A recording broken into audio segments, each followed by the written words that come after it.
রাধে রাধে, চলো আজকে আরেকটা নতুন রেসিপি নিয়ে চলে আসছি তোমাদের সাথে। আর এখানে নিয়ে নিয়েছি রসুন, পেঁয়াজ আর টমেটো, তার সাথে ডিম, আর নিয়ে নিয়েছি 4-5টা আলু, মানে সব সিদ্ধ করে নিয়েছি। আর কড়াইয়ের মধ্যে এখন তেল দিয়ে দিলাম, তেল দিয়ে একটু হলুদ লবণ দিয়ে দিচ্ছি আর ডিমটা ছাড়ে দিলাম কড়াইয়ের মধ্যে। ভালো ভাজা হয়ে গেছে আর নামাই নিচ্ছি। আর ওই তেলের মধ্যে দিয়ে দিলাম 2টা সাদা এলাচ, 1টা শুকনো লঙ্কা আর দারচিনি আর একটু করে জিরে, তার মধ্যে পেঁয়াজ আর রসুন দিয়ে দিচ্ছি। আর এখন ভালো করে ভেজে নিব।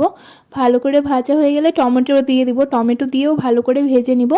আর ভালো করে টমেটোটাও ভাজা হয়ে গেলে তারপরে দিয়ে দেবো মশলাটা দেওয়ার পর হলুদ দিয়ে দিব। আর মশলার মধ্যে ছিল শুকনো লঙ্কা, জিরে, আদা, তারপরে লবণও দিয়ে দিয়েছি একটু। এখন ভালো করে আবার কষিয়ে নেব। তেল ছাড়ে দিলে মশলার মধ্যে তারপর দিয়ে দিব আমি আলুটা, আলু দিয়েও ভালো করে কষানো হলে জল দিয়ে দিব। আর জল দেওয়া হয়ে গেছে, জলটা যখন ফুটে উঠবে তখন দিয়ে দিব ডিমগুলো। আর উপর দিয়ে এখন ধনেপাতা দিয়ে দিই, ভালো করে ফুটিয়ে নিয়ে নামিয়ে নিব। আর আজকের মতো এখান থেকে দেখা হচ্ছে নেক্সট ভিডিওতে। সবাই ভালো থাকবে।